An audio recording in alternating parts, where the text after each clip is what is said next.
పితా పుత్ర పవిత్రాత్మ నామమున ఆమెన్.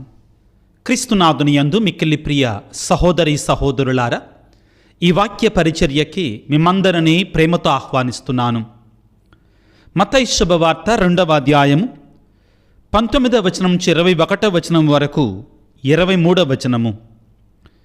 హెరోదురాజు మరణానంతరము ఐగుప్తునందున్న యోసేపునకు ప్రభువు దూత కలలో కనిపించి, లెమ్ము, బిడ్డను తల్లిని తీసుకొని ఇశ్రాయేలు దేశమునకు తిరిగి పొమ్ము.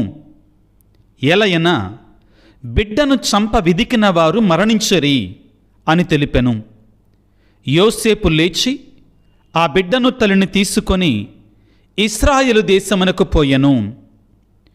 యోసేపు గలిలయ సీమ పోయి నజరేతు నగరమున నివాసం ఏర్పరచుకొనెను. అతడు నజరేయుడు అనబడును అను ప్రవక్తల ప్రవచనం నెరవేరినట్లు ఇది జరిగెను. క్రీస్తునాథుని యందు మిక్కిలి ప్రియ సహోదరి సహోదరులారా,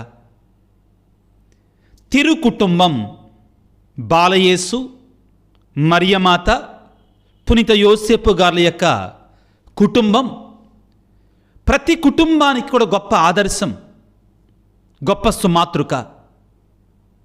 ప్రియులారా, ఎప్పుడైతే ఒక కుటుంబములో ప్రేమ, ఆదరణ, శాంతి, సమాధానాలు ఉంటాయో ఆ కుటుంబం ఒక పరలోకంలాగా కనబడుతుంది, ఒక దేవాలయములుగా మారిపోతుంది, ఒక ప్రేమాలయముగా మారిపోతుంది. దాని అర్థం కుటుంబాలలో కష్టాలు రావు, కుటుంబాలలో శ్రమలుండవు, సవాళ్ళు రావు అని చెప్పటల్లా.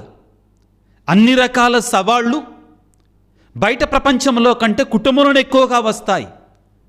అయినా కానీ ఎక్కడైతే అర్థం చేసుకునే మనుషులు ఉంటారో, సర్దుకుపోయే భావాలు ఉంటాయో, అటువంటి ఇల్లు నిజంగానే పరలోకములాగా, దేవాలయముగా, పరలోకముగా, ప్రేమాలయముగా ఉంటుంది. అయితే ప్రియులకు దేవుని బిడ్డలారా, మనందరం గుర్తుంచుకోవాల్సింది ఏమిటి అంటే, ఈ ప్రపంచాన్ని నడిపిస్తున్నటువంటి శక్తివంతమైన వ్యవస్థ కుటుంబ వ్యవస్థ. ఈ ప్రపంచానికి ఒక యాంకర్ లాగా, ఆ పెద్ద ఓడను కూడా సక్రమముగా నిలబెట్టేటువంటి ఒక యాంకర్ లాగా పనిచేసేటువంటిది ఈ కుటుంబ వ్యవస్థ.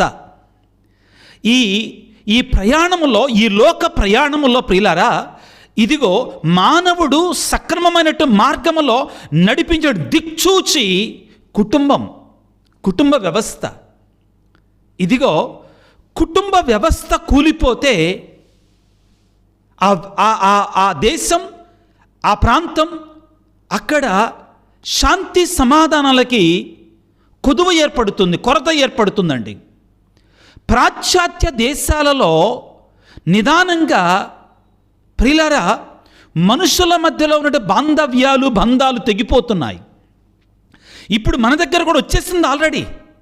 ముఖ్యంగా ఈ పోస్ట్ కరోనా తర్వాత మానవుడు ఎక్కువగా మనుషులతో మాట్లాడే దానికి బదులుగా, కుటుంబంలో భార్యాభర్త పిల్లలు కూర్చొని మాట్లాడుకునే దానికి బదులుగా మెషిన్స్ తోటి మాట్లాడుకుంటున్నాం మనం. ఒకే ఇంట్లో ఉన్నటువంటి వారు కూడా ఏదైనా చెప్పాలంటే ఫోన్ చేసి చెప్పుకుంటున్నారు, మెసేజ్ల ద్వారా చెప్పుకుంటున్నారు, పక్కపక్కనే కూర్చుంటున్నారండి. ఇది ప్రమాదకరమైనటువంటి ఘటికలు మ్రోగిస్తుంది ప్రియులకు దేవుని బిడ్డలారా. ఈ సందర్భంగా మదర్ తెరేసా చెప్పిన మాటను మనందరము కూడా, కుటుంబాన్ని గురించి ఆ తల్లి చెప్పిన మాటను మనం జ్ఞాపకం చేసుకోవాలి. మదర్ తెరేసాకి 1979వ సంవత్సరంలో మరి వారికి నోబెల్ శాంతి బహుమతి రావటం జరిగింది. ఆ నోబెల్ శాంతి బహుమతిని పొందడానికి డిసెంబర్ 10వ తారీఖున 1979వ సంవత్సరంలో ఆమె ఓస్లో నగరానికి వెళ్ళారు. నార్వే దేశం అన్నట్టు ఓస్లో నగరానికి వెళ్ళారు. అక్కడ మదర్ తెరేసా ఆ నోబెల్ బహుమతిని పొందుకోవడానికి ముందుగా ఆమె ఒక అఫీషియల్ ప్రసంగాన్ని చెప్పారు. వారు ఒక ప్రసంగాన్ని చెప్పారు. ఆ బహుమతి పొందుకున్న తర్వాత మదర్ తెరేసా అక్కడికున్నటువంటి పాత్రికేయ సోదరులతోటి పిచ్చాపాటి మాట్లాడటం జరిగింది. వాళ్ళు అడిగిన ప్రశ్నలకి సమాధానం చెప్పారు. ఇప్పుడు నేను చెప్పబోయే సంఘటన మదర్ తెరేసా తన ప్రసంగంలోది కాదండి, ప్రసంగం అయిన తర్వాత బహుమతిని పొందుకున్న తర్వాత, నోబెల్ శాంతి బహుమతిని పొందుకున్న తర్వాత పాత్రికేయ సహోదరులతో మాట్లాడుతున్నప్పుడు ఒక పాత్రికేయుడు మదర్ తెరేసాతోటి ఈ విధంగా అడిగాడు, అమ్మ మదర్ తెరేసా, ప్రపంచమంతా కూడా శాంతి లేదు, సమాధానం లేదు, ఎక్కడ చూసిన యుద్ధాలు, ఎప్పుడు 1979వ సంవత్సరంలోనే ఎక్కడ చూసినా కానీ యుద్ధాలు ఉన్నాయి, శాంతి లేదు, సమాధానం లేదు.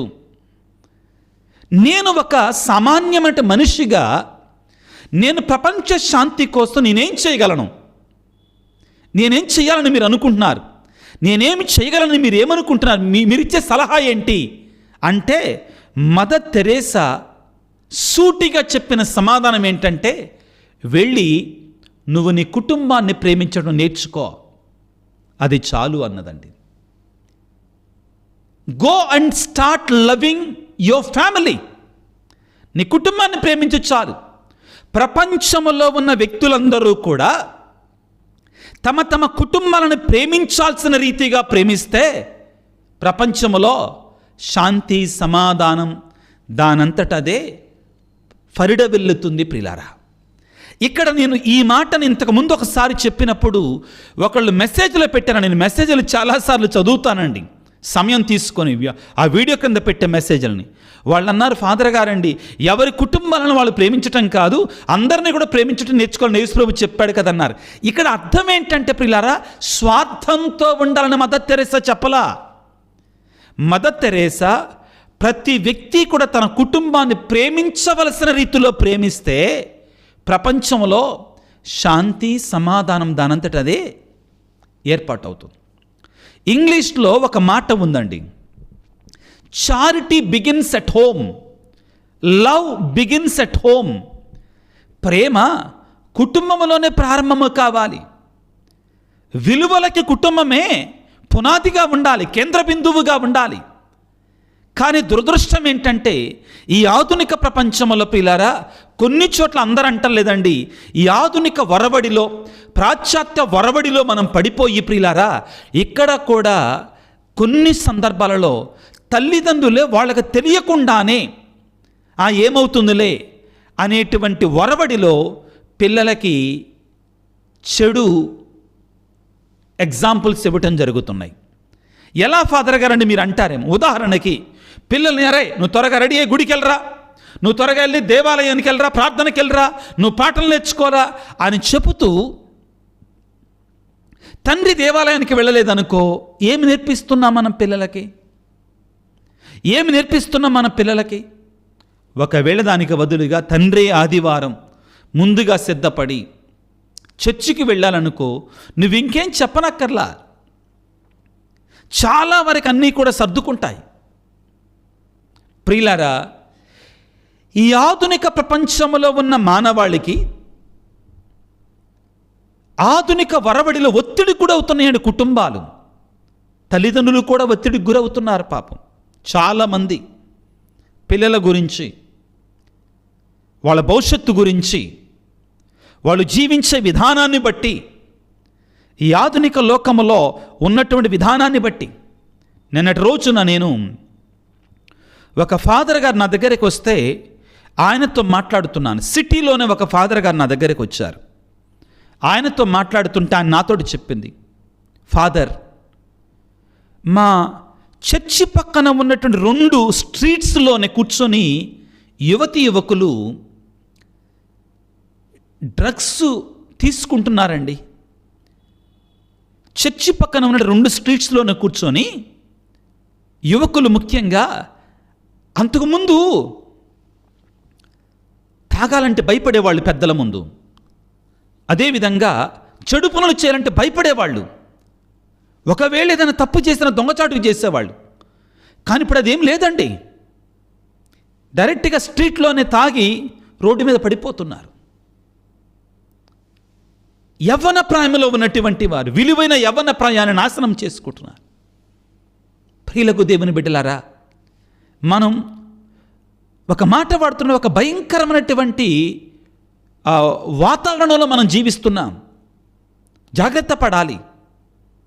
చాలామంది తల్లిదండ్రులు వేదనతో జీవిస్తూ ఉన్నారు. ప్రియులకు దేవుని బిడ్డలారా, ఇటువంటి ప్రపంచంలో మనం జీవిస్తూ ఉండగా మన కుటుంబాలు ఏ విధంగా జీవించాలి, మన కుటుంబాలు ఏ విధంగా బ్రతకాలి, ఏ విధముగా బ్రతికితే దేవుని యొక్క ఆశీర్వాదాలు, దేవుని యొక్క దీవెనలు మనకు ఉంటాయి అనే దానికి తిరుకుటుంబం, బాలయేసు, మరియమాత, పునీత జోజప్ప గారి కుటుంబం, ఈ తిరుకుటుంబం, ఈ పరిశుద్ధ కుటుంబం మనకి ఈ రోజున 10 ముఖ్యమైనటువంటి అంశాలను మనకు బోధిస్తుంది. ఆ తిరుకుటుంబం నుండి 10 విషయాలలో మనం సుమాత్రక పొందుకోవాలి. త్వరగా చెప్తాను. ఆ 10 కూడా కూలంకుశంగా చెప్పాలంటే, సవివరంగా చెప్పాలంటే సమయం సరిపోదు కాబట్టి కొంచెంగా వివరించడానికి ప్రయత్నం చేస్తాను పిల్లారా. అన్నిటికంటే మొదటిది ప్రియులకు దేవుని బిడ్డలారా, మన కుటుంబాలు బాగుపడాలంటే, మన కుటుంబాలకు దేవుని యొక్క ఆశీర్వాదాలు, దీవెనలు రావాలి అంటే దేవుణ్ణి మన కుటుంబానికి కేంద్ర బిందువుగా చేసుకోవాలి, ఆధారంగా చేసుకోవాలి, మూలంగా చేసుకోవాలి.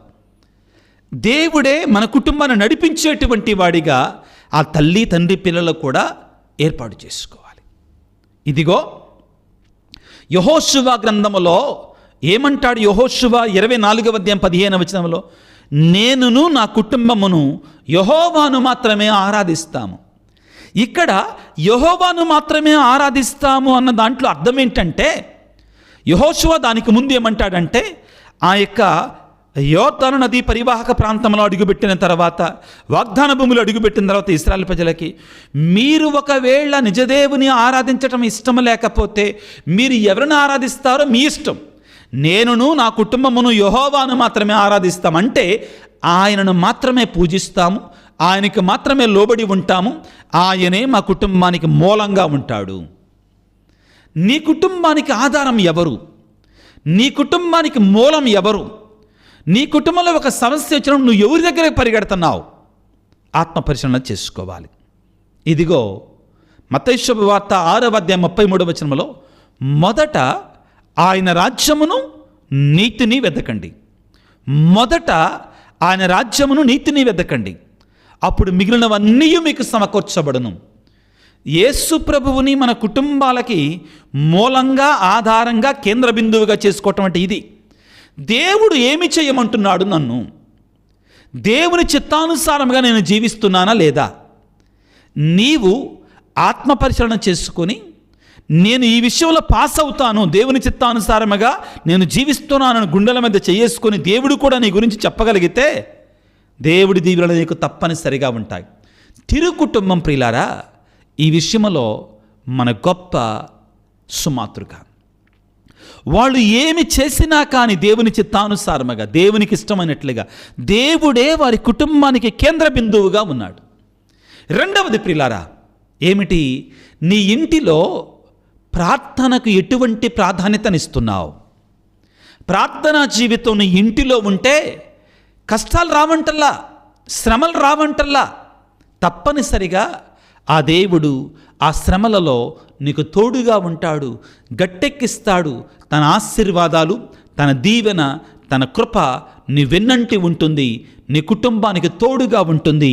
ప్రియులకు దేవుని బిడ్డలారా, ప్రార్థన కుటుంబాలలో అద్భుతాలు చేస్తుంది ప్రియులారా. ప్రతిరోజు కూడా నువ్వు ప్రార్థన చేసి చూడు, ఒక 4 రోజుల పాటు నీకు తెలియకుండా ఆ చిందర వందర, ఆ చికాకు, ఆ కష్టాలు, అవరోధాలు, ఎన్నాళ్ళ నుంచి తొలగినటువంటి అవరోధాలు తీరిపోతాయి. గుర్తుపెట్టుకోండి, మరియ యోసేపులు వారి జీవితంలో ఎల్లప్పుడూ కూడా ప్రార్థనకు ప్రాధాన్యతనిచ్చారు. మరియ తల్లి జీవితంలో మనం చూస్తాం ప్రియులారా, లూకాసు వార్త 2వ అధ్యాయం 19వ వచనంలో, మరియమాత ఆ గొల్లలు వచ్చి, ఆ 3 జ్ఞానులు వచ్చి ఆ చిన్నారి బాలయేసుని ఆరాధించి వెళ్ళిన తర్వాత ఏమని రాయబడి ఉంటుందంటే, తల్లి మరియ ఈ విషయములన్నీ తన హృదయమున పదిలపరచుకొని మననము చేయుచుండెను, ప్రార్థన చేస్తుందండి. ప్రార్థన యొక్క ప్రాధాన్యత. అదేవిధముగా ఆ యొక్క చిన్నారి బాలయేసుని ఈ యొక్క మరియ యోసేపులు పిల్లరా 12 సంవత్సరాల ప్రాయంలో ఉన్నప్పుడు వాక్యం అని చెప్తుందంటే, వారి అలవాటు చొప్పున ప్రతి సంవత్సరం పాస్కా పండుగకి వారు ఆ యెరూషలేము దేవాలయానికి వెళ్ళేవారు. ప్రార్థనకి ఎంత ప్రాధాన్యతనిచ్చేవారో మనకి వీటిని బట్టి అర్థమవుతుంది పిల్లారా. మరియమాత విషయంలో పలుచోట్ల ఆ తల్లి మననము చేయుచుండను, ధ్యానము చేయుచుండను, ప్రార్థన చేయుచుండను అనే మాటలు మనకు కనబడతాయి పిల్లారా. మూడవది అతి ముఖ్యమైనటువంటిది, దేవుని యొక్క వాక్యానికి, దేవునికి విధేయత చూపించటం. విధేయత అంటే నేను చాలాసార్లు వివరించానండి. నీ ఇల్లు కట్టేటప్పుడు, పిల్లల పెళ్లి చేసేటప్పుడు, వారికి పెళ్లి చూపులకు వెళుతున్నప్పుడు నీవు దేవుని దగ్గరికి వెళ్ళి ప్రార్థన చేయి. నీకు ఒక ప్రేరణ వచ్చిందనుకో, నిజమైన ప్రేరణ, వద్దు వద్దు అన్నప్పుడు నువ్వు ఆగు. దానికి బదులుగా మనం దేవుడి దగ్గరికి వెళ్ళి, దేవా ఎట్టి పరిస్థితుల్లో కూడా ఈ సంబంధాన్ని కుదిరేటట్టు చెయ్యయ్యా, వాళ్ళు కోటీశ్వరులయ్యా, ఎట్లాగోనో చేయమంటే అక్కడ దేవుని యొక్క విధేయత లేదు. ఇంకక్కడ నీకే దేవుడు విధేయత చూపించాలంటున్నావు. నువ్వు నీ కుటుంబంలో దేవుని యొక్క వాక్యం ప్రకారం నువ్వు జీవిస్తున్నావా? దేవుని యొక్క చిత్తానుసారముగా నువ్వు జీవిస్తున్నావా? మరియ తల్లి లూకాసు వార్త 1వ అధ్యాయము 36-38 వచనాలలో, ఇదిగో నేను ప్రభువు దాస్తులను నీ మాట చొప్పున నాకు జరుగునుగా కాని పలికింది. యోసేపు గారు పిల్లారా, ఇదిగో మత్తయి శుభవార్త 1వ అధ్యాయంలో ఈరోజు మనం చదువుకున్న వాక్యములు ఒకసారి కాదు, 2 సార్లు కాదు పిల్లారా. మత్తయి శుభవార్త 1వ అధ్యాయంలో 18వ వచనం నుంచి మనం చదువుకుంటే, దేవుని యొక్క దూత కల్లో కనిపించి నీ భార్య అయిన మరియమ్మను స్వీకరించు అని చెప్పినప్పుడు విధేయత చూపించాడు. ఆ తరువాత ఆ బాలయేసును తీసుకుని ఐగుప్తు దేశానికి వెళ్ళమంటే విధేయత చూపించాడు. అది మనం లూకాసు వార్త 2వ అధ్యాయం 13వ వచనం నుంచి చదువుకుంటాం. ఆ తర్వాత మరలా ఐగుప్తు నుండి ఇశ్రాయేలు దేశానికి రమ్మని మత్తయి శుభవార్త 2వ అధ్యాయం 19వ వచనంలో చెప్తే మరలా విధేయతను చూపించారు. అణువణువునా కూడా విధేయత చూపించారు. కాబట్టి మరియ యోసేపులు ఇరువురు కూడా ఈనాటికి కూడా దేవుని తల్లిదండ్రులుగా కొనియాడబడుతున్నారు.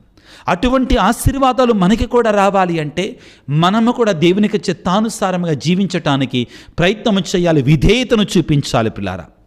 4వ అంశం పిల్లారా, ఈ మరియ యోసేపుల నుంచి మనం కుటుంబాలు, ఆధునిక కుటుంబాలు నేర్చుకోవాల్సింది ఏమిటి అంటే, అన్నిటికంటే ముఖ్యమైనటువంటిది బాధ్యత, త్యాగము. బాధ్యత, త్యాగం.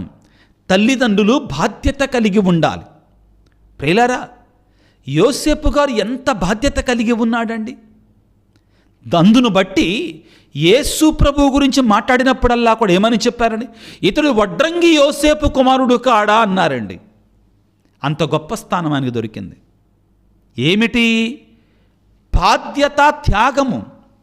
తల్లిదండ్రులు ఆధునిక ప్రపంచంలో కొన్ని చోట్ల నేను చూస్తున్నాను పిల్లలు, అందరూ అని నేను అంటలేదండి, ఎంతోమంది తల్లులు, ఎంతోమంది తండ్రులు త్యాగాలు చేస్తున్నారండి వారి పిల్లల కోసం. కొన్ని చోట్ల పిల్లోడు పక్కనే చదువుకుంటుంటే సెల్ ఫోన్లో వీళ్ళు చూసేది చూస్తుంటారు, వీళ్ళు మాట్లాడుతుంటారు. ఇక్కడ బాధ్యత, త్యాగం అంటే నువ్వు మాట్లాడే ప్రతి మాటను కూడా నువ్వు ఆచితూచి మాట్లాడాలి. కుటుంబంలో నువ్వు చేసే ప్రతి పనిని కూడా ఆచితూచి చేయాలి.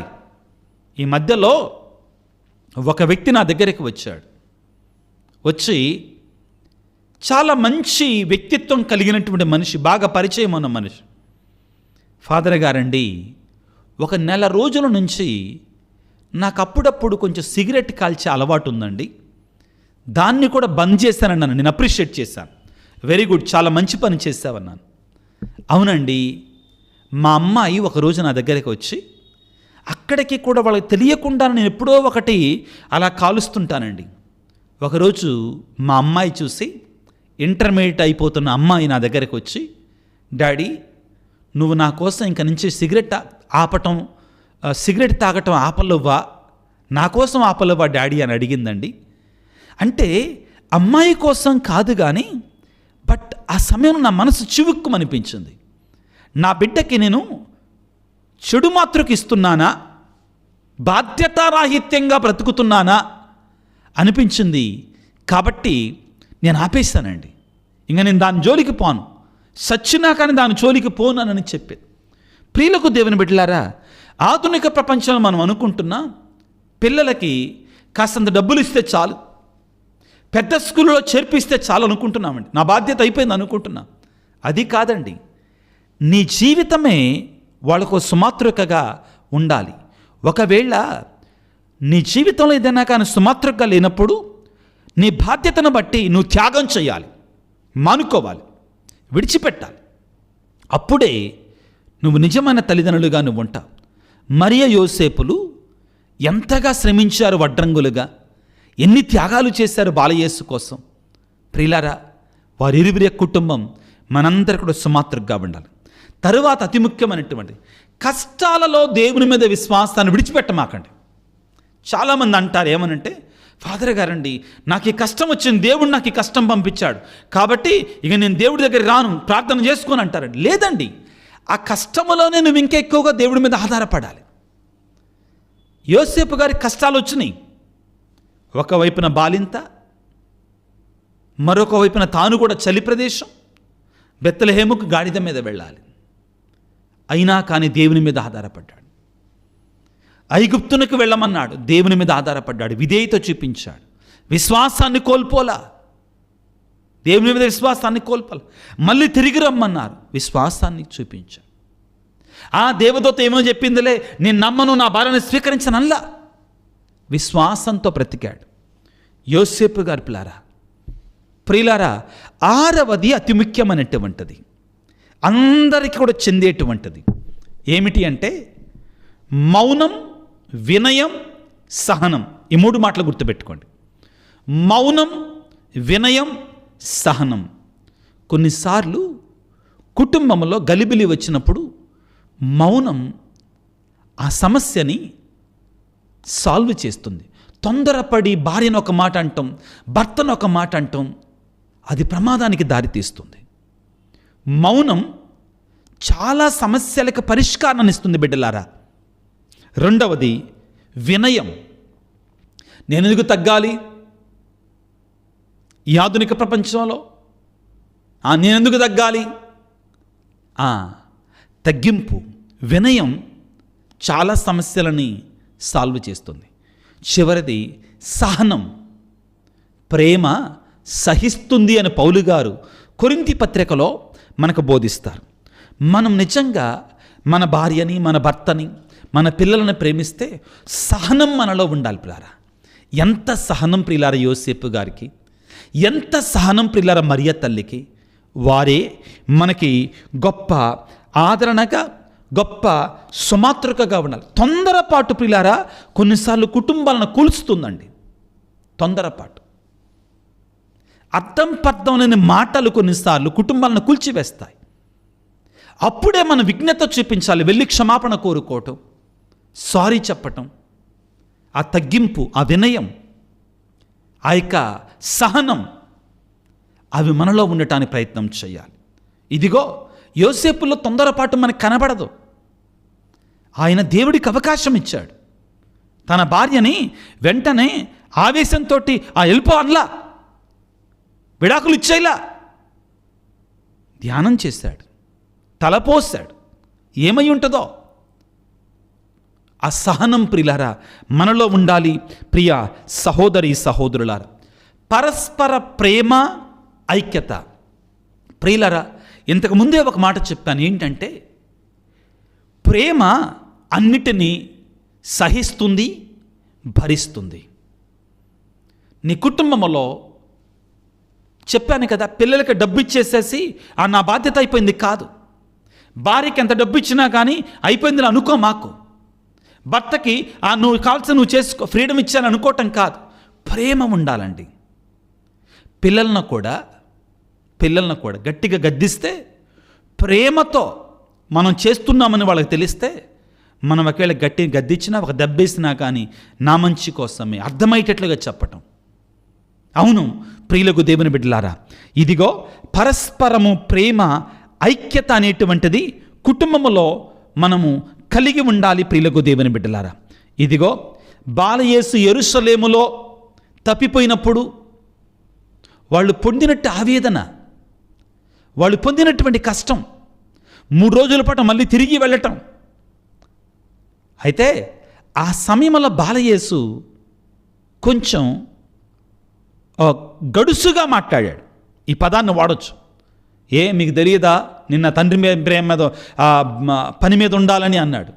అయినా కానీ ప్రేమ కలిగిన తల్లిదండ్రులుగా దాన్ని తమ గుండెల్లో దాచుకున్నారు. తమ పిల్లవాడు చెప్పిన మాటలు. అక్కడ వాక్యం ఏమని ఉంటుందంటే, మరియ తల్లి తన హృదయములో పదిలపరచుకొని ఆ బాలయేసు చెప్పిన మాటలని ధ్యానము చేయుచుండెను. వాక్యాన్ని చదువుకుంటే లూకాసు వార్త 2వ అధ్యాయము 51వ వచనములో, తల్లి మరియమ్మ ఆ విషయములన్నీ మనస్సున పదిలపరచుకొని ఉండెను. ఇది మనకు కావాల్సింది. ప్రియులారా, ఈ సందర్భంగా ప్రేమ ఐక్యత అనే మాటలు చెప్పేటప్పుడు తల్లిదండ్రులకి ఒక సలహా నేను చెప్పనండి. నాకు కౌన్సిలింగ్ బ్యాక్గ్రౌండ్ ఉంది. ఇప్పుడు నేను ఎంఎస్సి ఇన్ సైకాలజీ చేశాను పిల్లరా. ఫ్యామిలీ కౌన్సిలింగ్, ఫ్యామిలీ సైకాలజీ నేను చదివినటువంటి వాడిని. కాబట్టి నేనేమంటానంటే, కొంచెం పిల్లలకి వారి భవిష్యత్తు విషయంలో మీరు గైడెన్స్ ఇవ్వండి, కానీ ఫోర్స్ చేయమాకండి. వాళ్ళకి ఇలా చేస్తే బాగుంటుంది, ఇలా చేస్తే బాగుంటుంది, ఇది చేస్తే దీనివలన ప్రయోజనం ఇది, ఇది చేస్తే దీనివలన నిష్ప్రయోజనం ఇది, ఇది ప్రమాదం ఇది అని వివరించండి. కానీ వారి మీద మన తలంపులను ఈ ఆధునిక ప్రపంచంలో రుద్దొద్దండి. ఇంకొకటి, ప్రేమ అంటే ఏంటి, ఐక్యత అంటే ఏంటి? ప్రేమ అంటే అతిగారాభం. నో, ఈ ఆధునిక ప్రపంచంలో ఈ అతిగారాభంతో సగం వినాశనాన్ని తల్లిదండ్రులే పిల్లలకి చేస్తున్నారండి. తర్వాత వాళ్ళు పెద్దోళ్ళు అయిన తర్వాత అతిగారాభం ఎక్కువ అయిపోయిన తర్వాత ఏమి అడ్డు చెప్పరు, ఆ చేతులు గాలిన తర్వాత ఆకులు పట్టుకోవడానికి ప్రయత్నం చేస్తారు. కొన్ని విషయాలు ఇవన్నీ కూడా చిన్న చిన్నవి, కానీ చాలా ఇంపార్టెంట్ అండి కుటుంబానికి.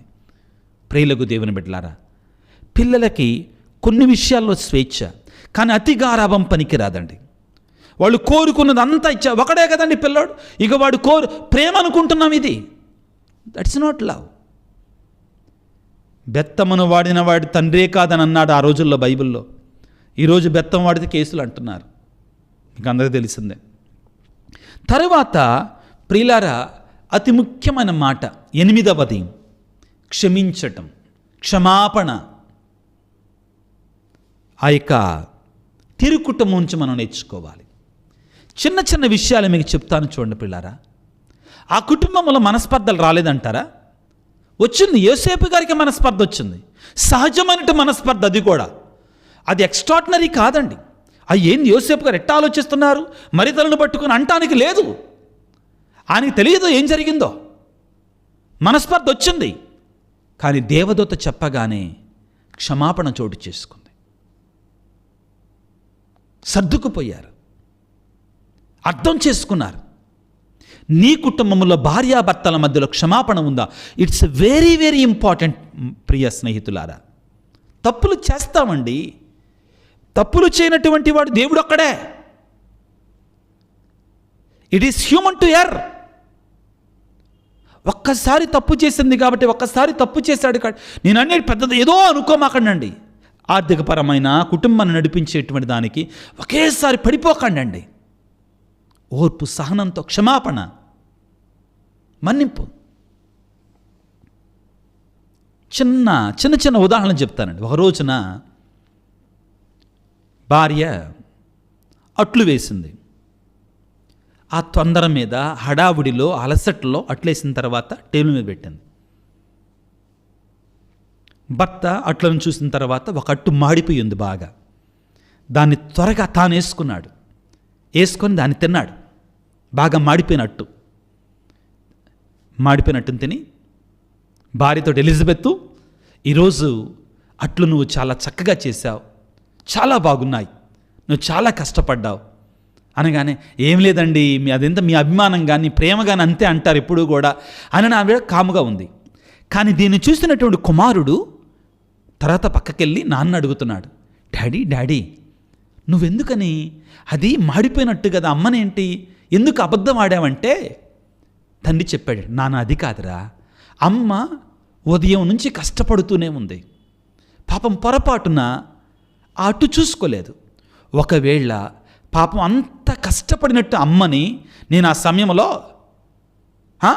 నువ్వు అసలు వంట ఉండటం రాదు, దరిద్ర మొహం దానివి, పాపిష్టి మొహం దానివి అన్నాను అనుకో, ఎంత బాధపడుతుంది నాన్న, మన కోసం ఎంత కష్టపడుతుంది అమ్మ అని కుమారుడికి వివరించాడు. ఆ పిల్లవాడు పెద్ద అయిన తర్వాత ఏం చేస్తాడు, ఆ క్షమాపణను అలవాటు చేసుకుంటాడు. అవసరం వచ్చినప్పుడు ప్రియులారా, చిన్న చిన్న విషయాలలోనే దాన్ని కొండంతలా చేసుకోవటం కాదు. యోసేపు గారు ఏం చేశారో చూడండి. ఆయన తొందరపడి మరియ తల్లిని మాట అనలేదు. తాను కుమిలిపోయాడు. తెలిసింది చివరికి, అరే నా భార్య ఏం తప్పు చేయలేదు, నేను ఊరికినే అపోహపడ్డాను. మరియ తల్లిని ఒక భార్యగా స్వీకరించాడు. క్షమాపణ పిల్లారా. 9వది, నేను చెప్పేది ప్రతిదీ ఇంపార్టెంట్, కానీ కొన్ని మాత్రం చాలా చాలా ఇంపార్టెంట్ పిల్లారా. ప్రియులారా, ఇదిగో ఈ ఆధునిక ప్రపంచంలో ఈ మాట చాలా ముఖ్యమైన కుటుంబాలలో ఉంటున్నటువంటి తల్లిదండ్రులారా, అదేవిధంగా యవ్వన ప్రాయంలో ఉన్న పిల్లలారా, పులిని చూచి నక్క వాతలు పెట్టుకోవద్దు. పులిని చూసి నక్క వాతలు పెట్టుకోవద్దు. ఈ మధ్య కాలంలో నాకు తెలిసిన ఒక కుటుంబం ఆ కుర్రవాడు తల్లిదండ్రులను పీడించి మరి ఆ యొక్క పెళ్ళిని డాబుసరిగా చేసుకున్నాడు. ఎలా చేసుకోండి? డాబుసరిగా చేసుకున్నాడు అండి పెళ్ళిని. 10 లక్షల రూపాయలు అప్పు చేశాడు.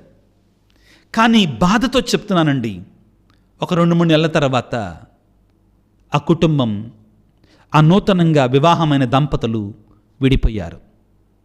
కలవల. కానీ ఇప్పుడు ఆ కుర్రవాడు అప్పు చేసి మరి 10 లక్షలతోటి పెళ్లి చేసుకున్నాడు. ఇప్పుడు తాను రాత్రింబవళ్ళు కష్టపడి అప్పుదారుల యొక్క మొహం చూపించలేక, ఇటువైపున వివాహము ఫెయిల్ అయిపోయి, అటువైపున అప్పు తెచ్చినటువంటి వాళ్ళు మొట్టికాయలు వేస్తుంటే స్ట్రెస్లోకి, ఒత్తిడిలోకి తాను తన తల్లిదండ్రులు కూడా ఒత్తిడిలోకి వెళ్ళిపోతున్నారు. పులిని చూసి నక్క వాతలు పెట్టుకోవద్దు. ఆధునిక ప్రపంచం ఇది ఫ్యాషన్ అయిపోతుందండి. మరియ యోసేపుల నుంచి మనం నేర్చుకునే సాదాసీదా జీవితం వద్దు. ఒక పదాన్ని వాడతాను, డాబుసరికి, హెచ్చులు కొద్దండి. మనం వడ్రంగి ఇంట్లోనే పుట్టాడు యేసుప్రభు. ఒక సాదాసీదా, ఒక తగ్గింపు జీవితాన్ని జీవించారు. లెజిటిమేట్ ప్లెజర్స్ అంటారండి. ఒక రోజున శుభ్రంగా కుటుంబం అంతా చేరి పండగ చేసుకోవడం తప్పులేదు. ఒక లెవెల్లో మన స్థాయిని బట్టి, ఎవడో చేస్తున్నాడు కాబట్టి నా కుటుంబం కూడా చేయాలి, వద్దు. నా కారు స్తోమత లేదనుకోండి, నేను బండి మీదే వెళ్తానండి, నాకెందుకండి. మరియ యోసేపులు వడ్రంగి పనినే చేసుకున్నాడు. దేవుని కుమారుడే అటువంటి స్థాయిలో జీవించాడు కదా, నువ్వెందుకు? తొందరపడమాకు. మా నాన్న చిన్నప్పుడు నాకు పిల్లలకి చెప్పిన మాట ఒకటి గుర్తొస్తుందండి. మేము మొదట్లో ఒక చిన్న రేకులింట్లోనే ఉండేవాళ్ళం. ఆ రేకులిలో అది ఒక ఫస్ట్ జమ్మితోటి కప్పే ఇల్లు, ఆ తర్వాత రేకులింట్లో ఉండేవాళ్ళం. ఆ తర్వాత మా నాన్న ఇప్పుడు మాతోటి అనేవాడు, అయ్యా ఇల్లు మనకి బువ్వ పెట్టదరా అనేవాడండి. ఇది మనసు విప్పి చెప్తున్నాను. బువ్వ అంటే అన్నం. ఇల్లు మనకి అన్నం పెట్టదరా, 10 రూపాయలు ఉంటే 10 రూపాయలు కూడబెట్టి 1 ఎకరం పొలం కొనుక్కుంటారా అనేవాడు. సుఖాలు కాదండి కావలసింది, దేవుడు మనకిచ్చిన దాంట్లో విచ్చలవిడితనం కాదండి కావలసింది. విచ్చలవిడితనం కాదు. మనం ఆపద సమయంలో దేవుని మీద ఆధారపడాలి, నో డౌట్ ఇన్ దట్.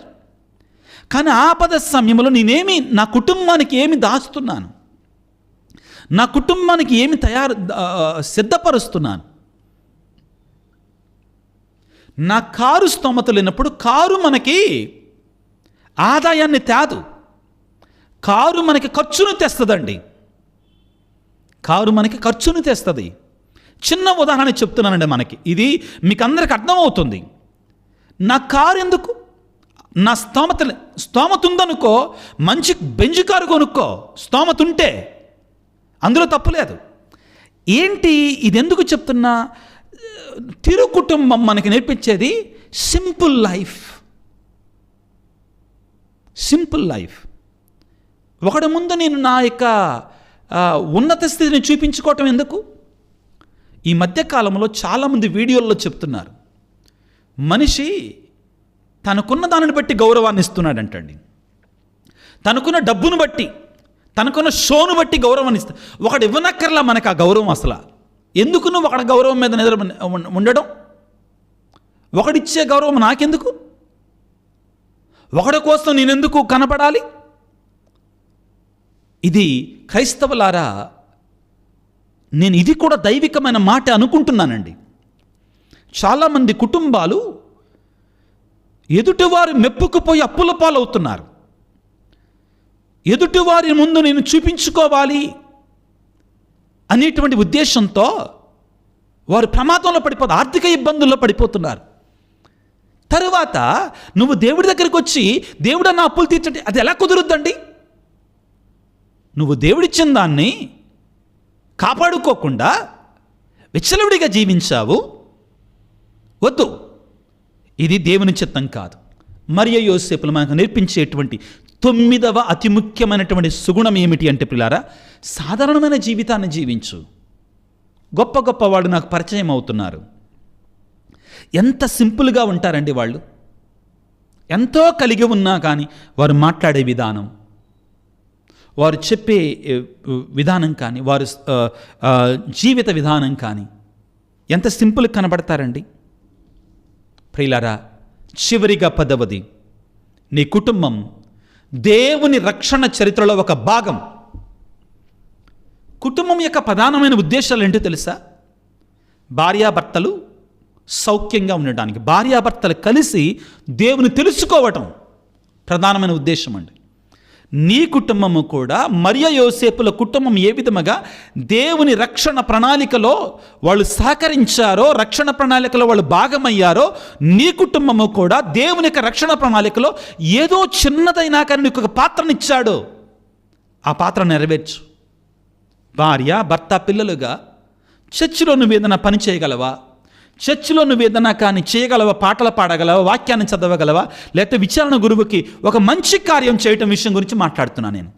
లేకపోతే ఏదైనా కడుతుంటే నువ్వేమైనా ధన సహాయం చేయగలవా? చేసే స్థితిలో ఉన్నావా? లేకపోతే ఒక సువార్త ప్రకటనకి నువ్వేదైనా సహాయాన్ని అందించగలవా? నువ్వు చేయదాన్ని. దేవుని రక్షణ ప్రణాళికలో నీ కుటుంబము కూడా ఒక భాగాన్ని కలిగి ఉండాలి. అది నీ చేతుల్లోనే ఉంది. మరియ యోసేపులు సహకరించారు. మరియ తల్లికి శ్రమలు వస్తాయని తెలిసినా కానీ ఎస్ అని చెప్పింది. యోసేపు గారి శ్రమలు వస్తాయని చెప్పినా ఎస్ అని చెప్పింది. దేవుని రక్షణ ప్రణాళికలో వాళ్ళ సమయాన్ని ఇచ్చారు, వాళ్ళ జీవితాన్ని ఇచ్చారు. నువ్వు ఇవ్వడానికి సిద్ధముగా ఉన్నావా? ఈ విధంగా చేయగలిగితే నీ కుటుంబం దేవాలయం అవుతుంది. నీ కుటుంబం ప్రేమాలయం అవుతుంది. నీ కుటుంబం ప్రియులారా సంతోషం తనిపోవడం, శ్రమలు రావంటల్లా, కష్టాలు రావంటల్లా. తిరుగు కుటుంబం మనకు నేర్పించేటువంటి 10 అంశాలు ప్రియులారా ఇవే అని నేను భావిస్తున్నాను. మొదటిది ఏమిటి? నీ కుటుంబానికి దేవుడే కేంద్ర బిందువుగా ఉండాలి. ప్రియులకు దేవుని బిడ్డలారా, తిరు కుటుంబం మన కుటుంబాలకు ఆదర్శముగా 10 విషయాలలో ఉంటుంది. ఈ 10 విషయాలలో మనం జాగ్రత్త పడగలిగితే, తిరు కుటుంబములాగా మనం కూడా జీవించగలిగితే, ప్రియులకు దేవుని బిడ్డలారా, మన కుటుంబము కూడా దేవుని యొక్క రక్షణ ప్రణాళికలో దేవుని యొక్క ఆశీర్వాదాలు పొందుకొని మరువలేనటువంటి దేవుని యొక్క కుటుంబముగా మనం మారిపోతాం. ఏమిటి అది అంటే, మొదటిది ప్రియులారా, దేవుని కేంద్రముగా మార్చుకోవాలి. మన కుటుంబానికి దేవుడి ప్రధాన స్థానముగా ఉండాలి. రెండవది, మన కుటుంబంలో ప్రార్థన ఎల్లప్పుడూ ఉండాలి. ప్రార్థనా జీవితం ఉండాలి. మూడవది ప్రియులారా, కుటుంబంలో విధేయత ఉండాలి. దేవునికి, పిల్లలు తల్లిదండ్రులకి విధేయత అనేటువంటిది కలిగి ఉండాలి. నాలుగవది, బాధ్యత కలిగి ఉండాలి తల్లిదండ్రులు. అదేవిధముగా త్యాగపూరితమైన జీవితాలు జీవించాలి. ఐదవది, కష్టాలలో ఉన్నప్పుడు, శ్రమలలో ఉన్నప్పుడు ప్రియులారా అందరూ గుర్తుపెట్టుకోండి, దేవుని మీద విశ్వాసాన్ని కలిగి ఉండండి. దేవుడు లేవనెత్తుతాడు నీ కుటుంబాన్ని. ఆరవది, 3 మాటలండి. 6వ అంశం, మౌనంగా ఉండాలి. కుటుంబంలో వినయముగా ఉండాలి.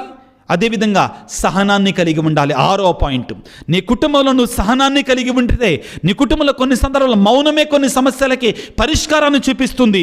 కొన్నిసార్లు ప్రియులారా వినయము కలిగి ఉండి, గర్వానికి వెళ్ళమాకండి. నేను ఎందుకు తగ్గాలి అంటే తెగిపోతుంది పిల్లకు దేవుని బిడ్డలారా.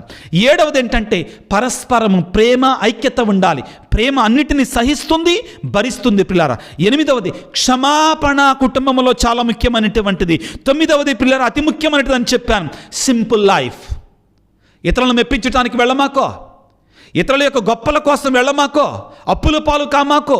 మరియ యోసేపు యేసు ప్రభు యొక్క కుటుంబం సాధారణమైన వడ్రంగి కుటుంబం. నేర్చుకో.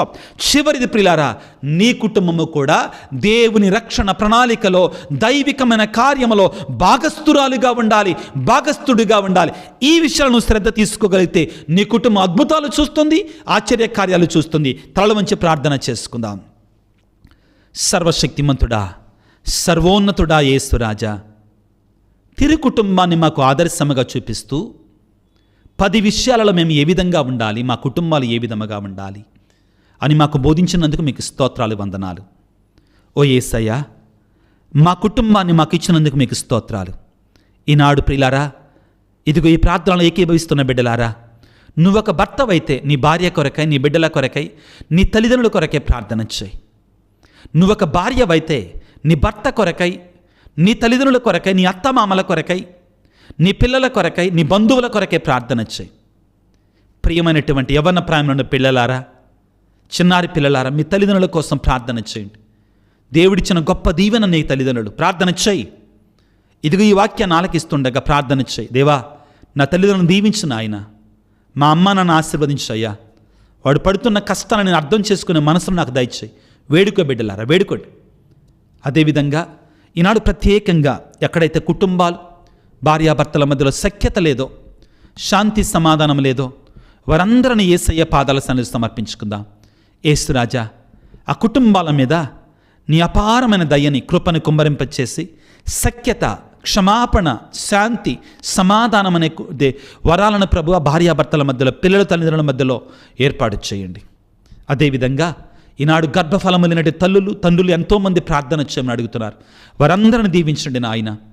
ఇప్పుడే మాట్లాడుకున్నామయ్యా, ఎన్నో కుటుంబాలు అప్పుల బాధలలో, ఆర్థిక ఇబ్బందులు, ఊబిలో కూరుకొని పోయాయి. వారందరం లేవనెత్తండి అని, వారికి ఒక అవకాశాన్ని ఇవ్వండి తండ్రి. వారిని విమోచించండి నాయన, పైకి లేవనెత్తండి.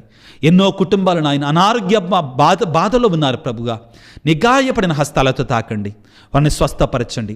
ఓ యేసురాజా, నీ తిరు కుటుంబ దీవెనలని, నీ పవిత్ర కుటుంబ దీవెనని ఇదిగో ఈ వాక్య పరిచయలో పాల్గొంటున్నటువంటి బిడ్డలందరిపైన, వారందరి కుటుంబాల మీద సమృద్ధిగా ఉంచమని మనాదులైన క్రీస్తు ద్వారా వేడుకొనుచున్నాము తండ్రి. ఆమెన్. ప్రభువు మీతో ఉందరుగాక, మీ ఆత్మతో ఉందరుగాక. సర్వశక్తిగల సర్వేశ్వరుడు పిత, పుత్ర, పవిత్రాత్మ మిమ్ము మీ కుటుంబాలను చల్లగా దీవించి ఆశీర్వదించి కాపాడుదురుగాక. God bless you. దేవుడి మిమ్ము దీవించుగాక. ఆమెన్. ప్రియ దేవుని బిడ్డలారా, ఇటువంటి ఉపయోగకరమైన కుటుంబాలకు చెందిన వాక్యాలని 10 మందికి పంపించండి. మీకు తెలిసినటువంటి వారికి షేర్ చేయండి.